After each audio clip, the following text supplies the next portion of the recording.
Hi everyone. This evening I'm playing this Napoleonics game. It is Ligny and Wavre 1815. It is in the Days of Glory series from Frederick Bay.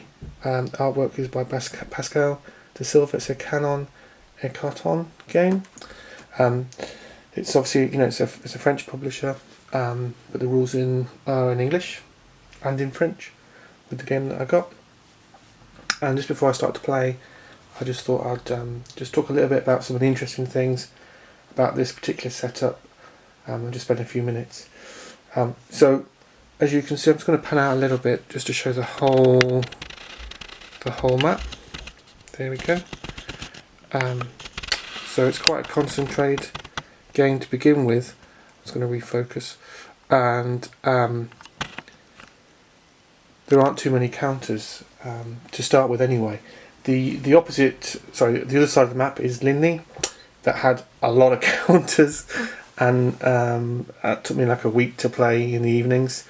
But this game, as you can see from the setup, not too many counters. So we've got the French here under the command of Grouchy, and we've got the Prussians here under the command of Thielmann, who's over here. Just a couple of things to note with this particular game.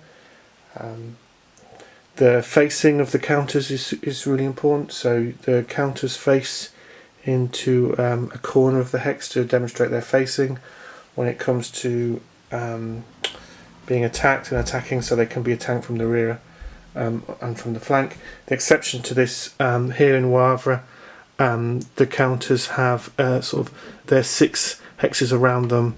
They don't have any facing in that respect, so they face all the way around them. But I try, and when I'm playing this game, and I'll be playing this solitaire tonight, is to orchestrate the counters, keeping in mind that facing. That I just get into the habit of facing all the counters in this game, regardless of whether they're in towns or whatever. I find it helps the game quite a lot. There's not too much stacking in this game system. Mostly stacks here are only 2 or 3 counters, but as you can see, the proximity of the stacks, so you definitely want some tweezers. And what I like about this game system, and what reason I play it a lot, and I feel that it's not underrated because the ratings are quite high, but underrepresented in Napoleonic wargaming, is for a couple of reasons. One is that the actual footprint of the game is quite small, so you can play a good sized battle on a fairly small map compared to some other game systems. And the second is that it has a unique interesting chit to pull system. So if I'm just going to move the camera a little bit, and apologies if it jolts a second. So these are the chits. I want to make sure it's focusing on these. Don't think it's going to. I'll just zoom out a little bit. So these are the chits here that go into the cup. This pile here is the French chits, and when you pull those from the cup, they activate certain formations, certain counters, and these are the Prussian chits, and as you can see, there's a lot more Prussian chits going into the cup at the beginning, and then as you play through the turns, reinforcements come on, and so forth. And then you have and what's interesting with this system is that often each formation will have 1 or 2 chits in the cup, so it's possible per turn to activate the same formation twice. And then in addition to those, you have some special chits as well. They have some special abilities depending, again, specific to the side. So they're the French ones and they're the Prussian ones. And I find that system really lends itself well to playing a two-player game, double-handed, playing it solitaire. That's one of the things I like about this game a lot. And like I said, the maps are fairly concise on the table. They don't take up huge amounts of space. Which, it's not a problem. I've got plenty of games that do that. But these games are quite focused. Is how I would describe them. And Ligny, which I will do a full review. I'm going to do a full review of this game product once I've played all the scenarios. This is, I think, scenario 2.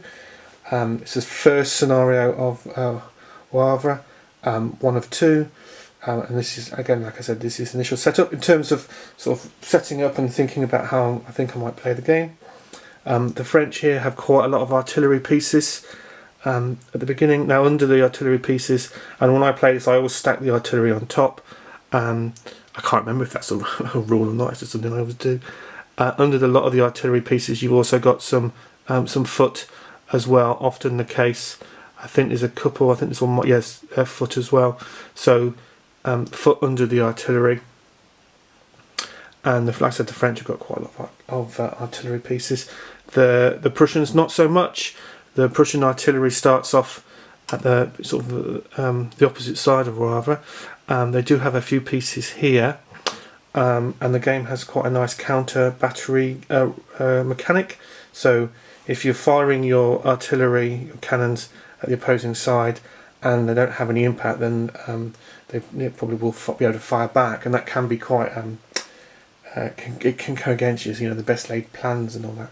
So definitely I think French will be using their artillery. They have a good stack here with a Gravesci, and the leaders have no combat impact in the game, but you do need them, especially for when you're giving your units orders. Orders is another cool mechanic, or mechanic that I really enjoy in this game. You have a certain amount of orders that you can give your different formations. Generally speaking, you don't have, certainly playing Ligny, you didn't have enough orders to be able to give all of your different formations that you would want to, so you have to pick and choose who you give your orders to. So I think at the beginning of the game, then I'll be giving some orders, certainly to the French artillery pieces here. The Prussians, and really I think how I'll play the game, certainly the first time I play, is trying to reduce or flip the counters over of the Prussian side using the artillery, and then basically waiting for some reinforcements to come in through the different turns. And I think from memory, without double checking, there are no Prussian reinforcements in this scenario.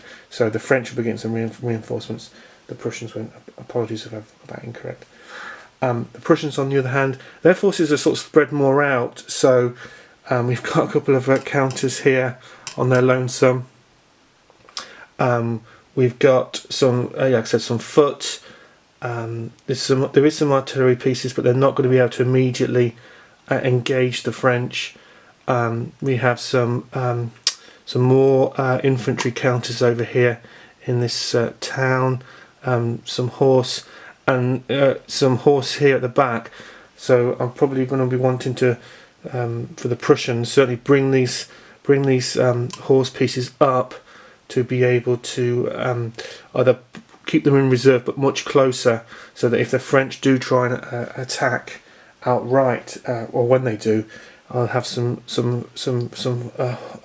horse ready to charge, and that can be like all Napoleonic games, picking the opportunity to charge your horse into the sort of reduced infantry, or certainly the artillery, is certainly one of the key tactics.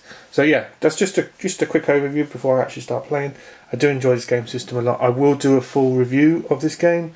Like I said, you get two Wavre scenarios and a Ligny, and when I actually review the game, I'll probably more focus on the Ligny battle, as just such a large battle, and took me quite a long time to play, and I don't want to give anything away, so I don't want to talk too much about that. But yeah, just to give you some my thoughts about the setup of the game, and thinking about how I'm going to play the game solitaire. It's not a solitaire specific game, it's 2-player. I just find it lends itself really well to solitaire play, mostly because of the chip pull system that I said, and these will all go into a cup, and the order system, how you give orders to your different formations. Anyway, so I'm looking forward to playing this evening. Thank you very much.